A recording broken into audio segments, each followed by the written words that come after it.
Le dernier mois, il était extrêmement difficile pour moi. J'ai ressenti un niveau de fatigue que j'avais jamais ressenti avant. Je me sentais étourdi, littéralement étourdi. J'avais toujours envie de dormir, puis j'avais l'impression que plus rien dans mon agenda faisait du sens pour moi. Pourtant, depuis que j'ai quitté ma job dans le réseau de la santé, j'avais l'impression que je faisais sans arrêt des affaires que j'aime, puis que mon énergie était à son maximum. Mais surtout, que je croyais que ça allait rester de même pour toujours. Je me suis rendu au point où j'avais même plus envie de faire ce que j'aime.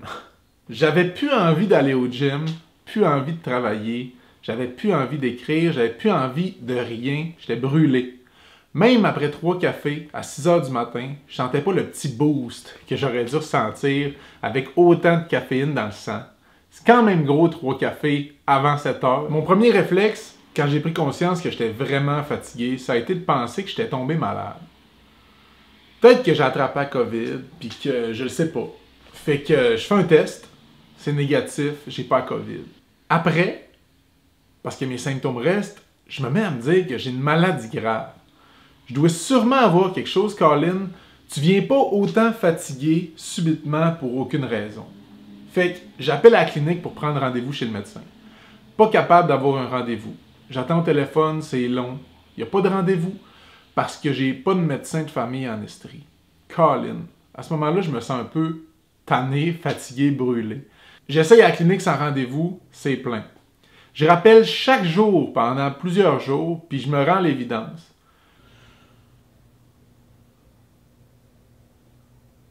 J'ai pas de médecin de famille, fait que je peux pas aller voir le sans rendez-vous. Je serais pas capable de voir un médecin. Fait que j'essaie de me rassurer en me disant que si je pense pas que c'est assez grave pour aller à l'urgence, ça doit pas être si pire que ça. Je dors mal, je suis préoccupé parce que pendant ce temps-là, pendant que je cherche une solution, je suis pas en train de travailler. Puis tous mes projets que j'aime, ils avancent plus aussi vite que j'aimerais. Ça, c'est stressant. Je fais rien que j'aime. Puis ça me stresse de plus en plus. Je me sens de plus en plus étourdi.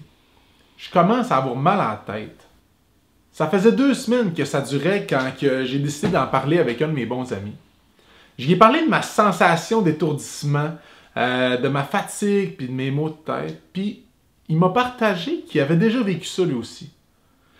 Il m'a dit que lui, ça y était arrivé quand il s'était rendu compte qu'il travaillait trop. Comme moi, crime, il travaillait trop, sans croire qu'il travaillait trop, par exemple. Parce que ça, on veut pas croire à ça quand on fait des affaires qu'on aime. Il m'a reflété que j'avais mis le projet sur la table, puis que c'était peut-être ça qui était en train de devenir étourdissant. Après notre appel, j'ai pris le temps de me questionner pour vrai.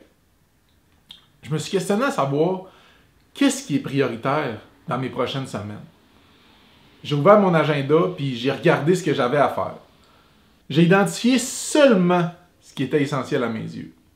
Les rencontres avec mes clients, j'aime ça, puis ça me fait du bien.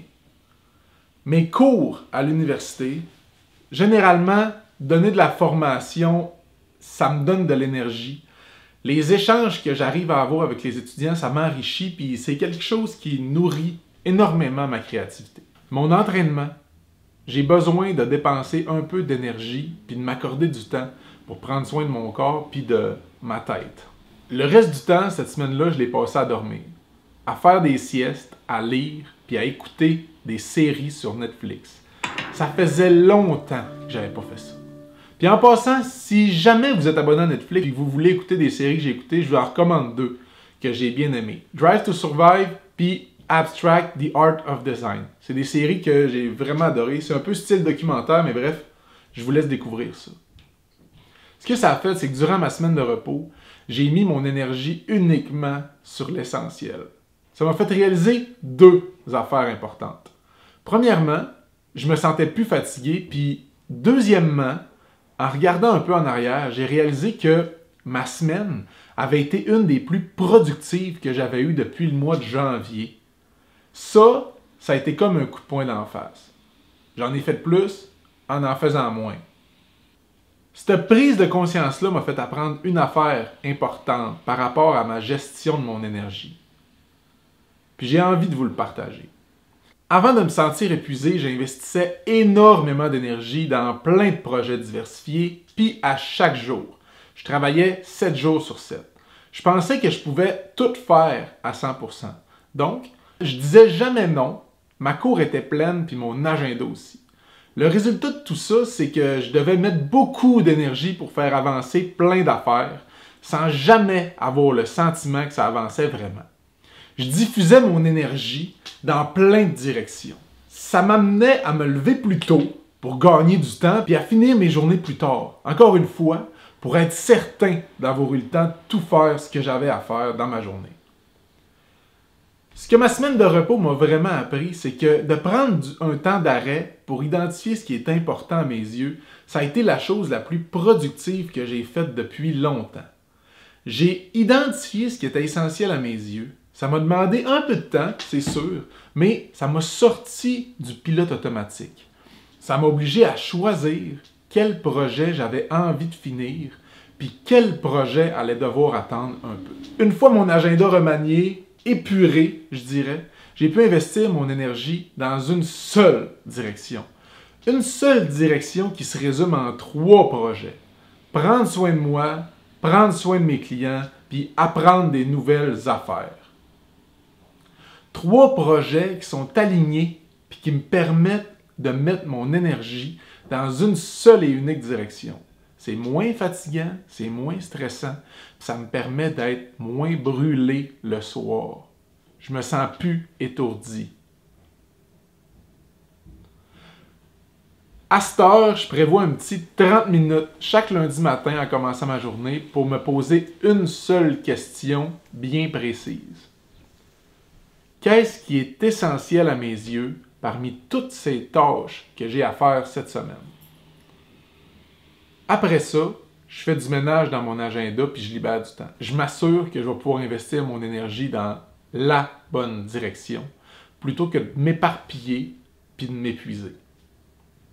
En terminant, si je pouvais résumer l'essentiel de la vidéo, si vous vous sentez fatigué en ce moment, je vous encourage à prendre un petit moment pour sortir du pilote automatique puis regarder dans votre agenda ce qui est vraiment essentiel à vos yeux. Planifiez plus de temps pour ces affaires-là, puis planifiez-vous du temps pour vous, puis moins de temps pour tout le reste. Vous allez vous sentir mieux, ça je vous le garantis. Maintenant, si vous avez apprécié ma vidéo, ma petite histoire, je vous invite à vous abonner à ma chaîne. Vous pouvez aussi vous rendre sur mon site internet pour vous abonner à mon coaching mensuel.